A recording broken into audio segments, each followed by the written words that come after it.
on Acast and wherever you get your podcasts. This is Rebalance with Kamal Santamaria.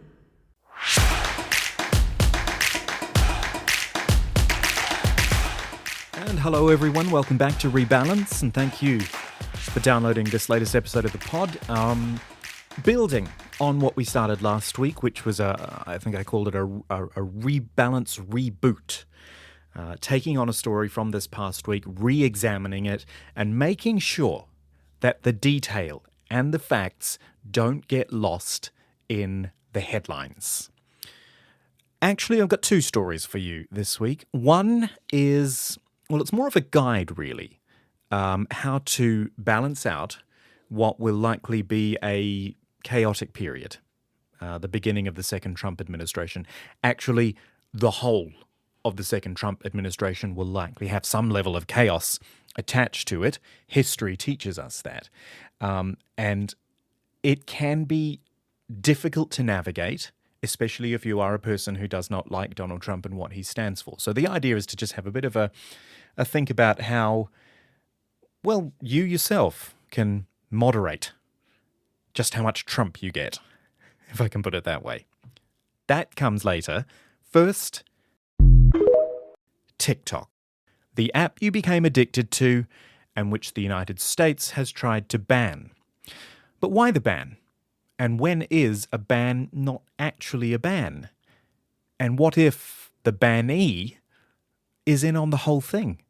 Rebalance with Kamal Santamaria.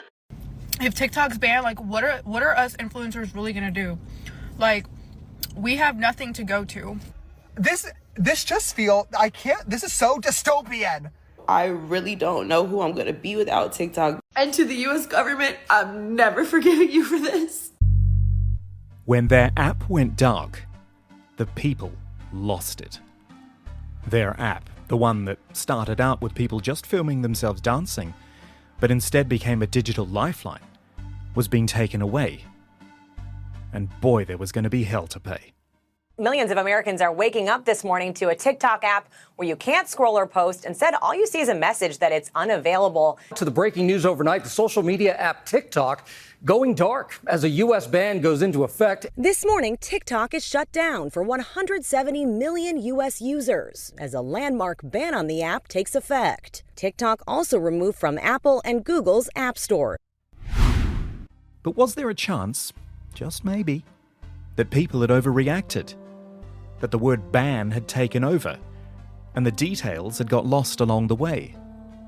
Because, and this is key, TikTok was never going to be outright banned overnight.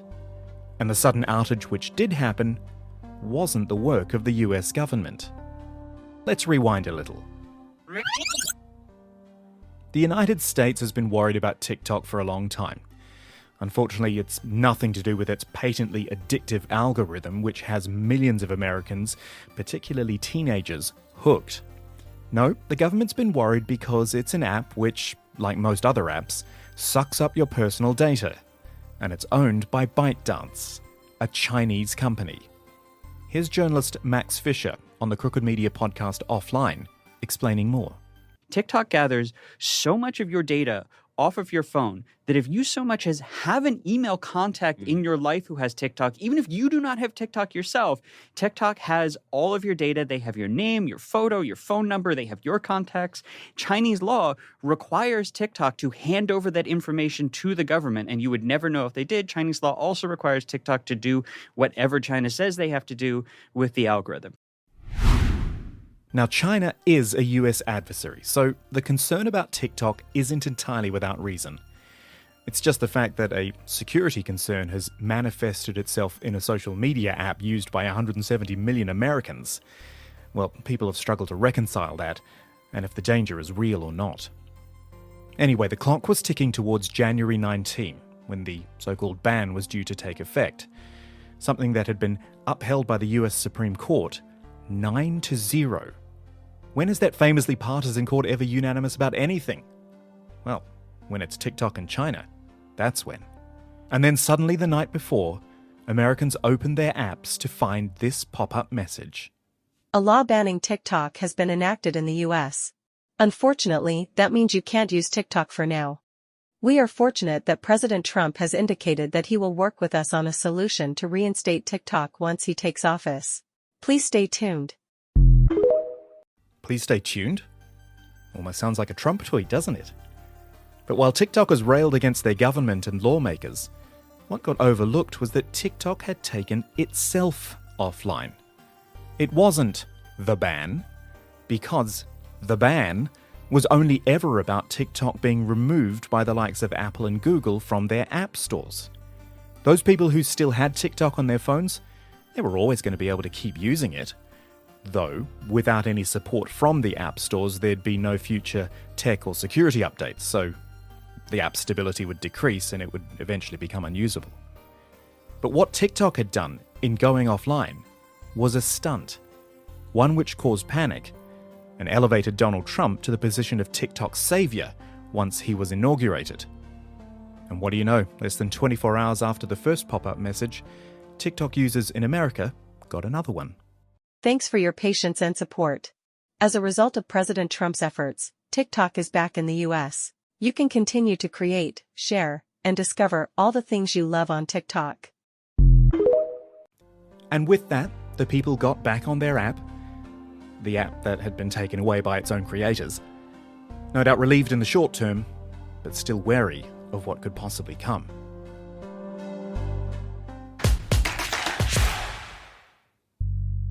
So what could come?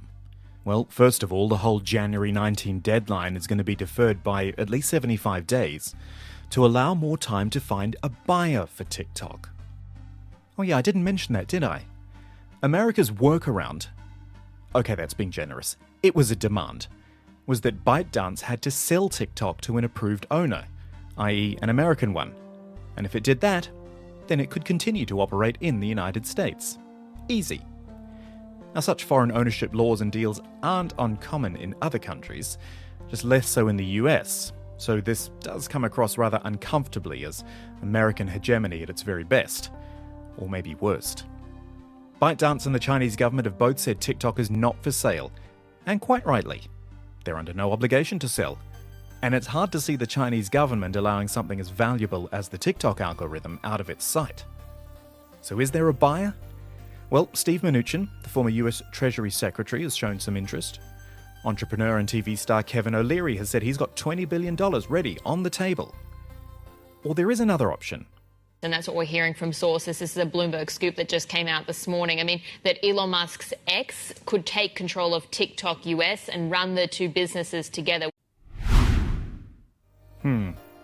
What was it Joe Biden said in his farewell speech? An oligarchy is taking shape in America of extreme wealth, power, and influence that literally threatens our entire democracy, our basic rights and freedoms, and a fair shot for everyone to get ahead. Politics and business always gets murky. But now, and we talked about this in last week's podcast, all these deals and cozying up are happening in public. Musk owning X and TikTok, whilst working for Donald Trump in his Department of Government Efficiency? That may just be the next iteration of that.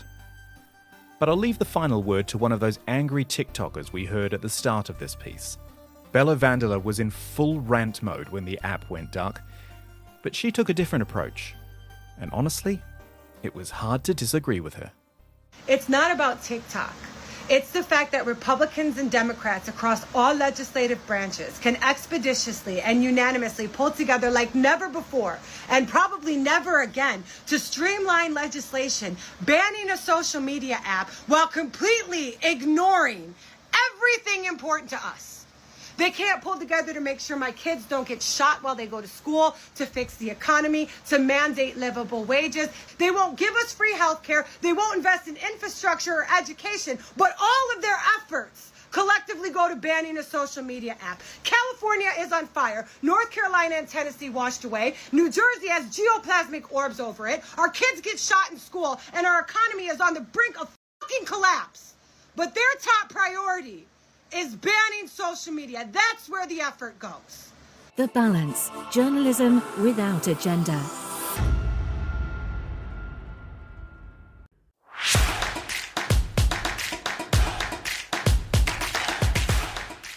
Okay, so on to our second story this week, what I've branded over at The Balance as Term 2, the Trump Redux. Yes, he's back. And we, as the public, and as the media, and as consumers of social media, simply must learn some lessons from his first time in office. Look, convention is not Trump's strong suit. And back in 2016, that meant we all went a bit crazy over every unconventional thing he did. This time, though, it needs a different approach, deciding which of his claims or ideas or actions truly demand our attention. Rebalance with Kamal Santamaria.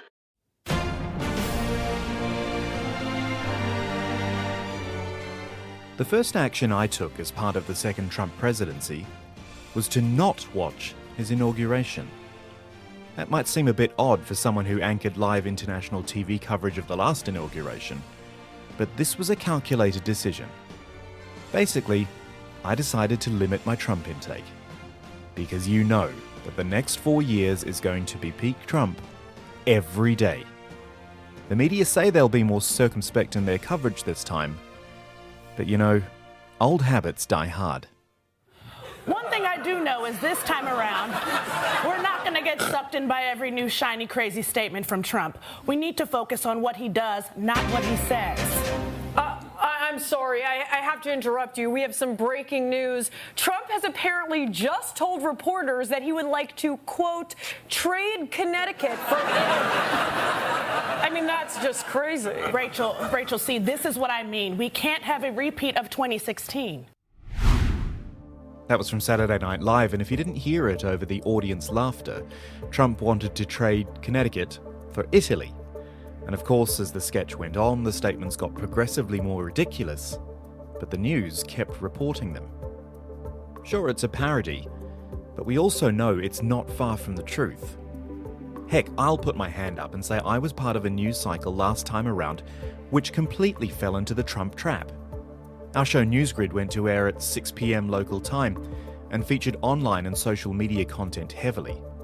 Now, we knew that by around 2 p.m. local time, Trump would be awake in DC and tweeting something.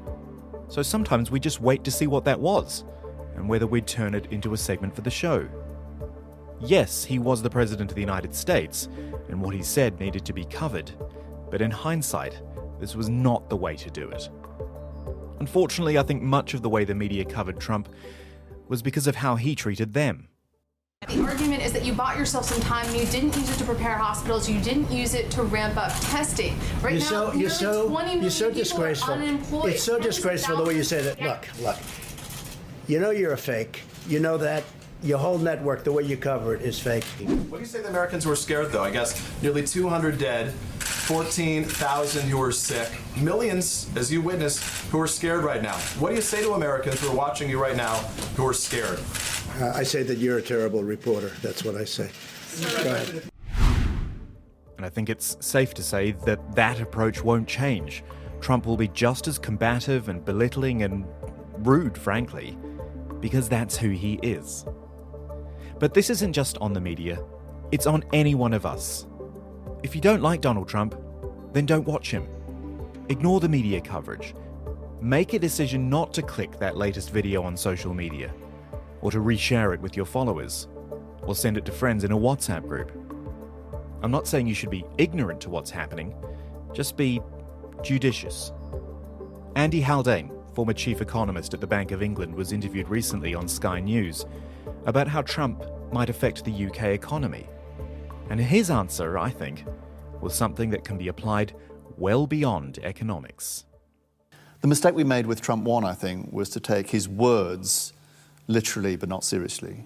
Whereas actually, the way to read Trump is to take those words seriously but not literally. So on tariffs, for example, tariffs aren't Trump's favourite word in the English vocabulary. That's a different T word. Trump. The Balance. Journalism without agenda. And that is it for this week. Looking forward to your comments on the week's stories and your suggestions for stories which you think need balancing out. Do drop us a comment on social media at The Balance Feed, or you can email directly The email address is kamal@thebalance.website. Thanks for listening. Remember to subscribe to Rebalance on whichever podcast app you're using, or subscribe to our feed on our YouTube channel. And we will be back next Friday. See you then. Rebalance is a production of the Balance.website and is brought to you by Acast. For more, visit shows.acast.com/rebalance.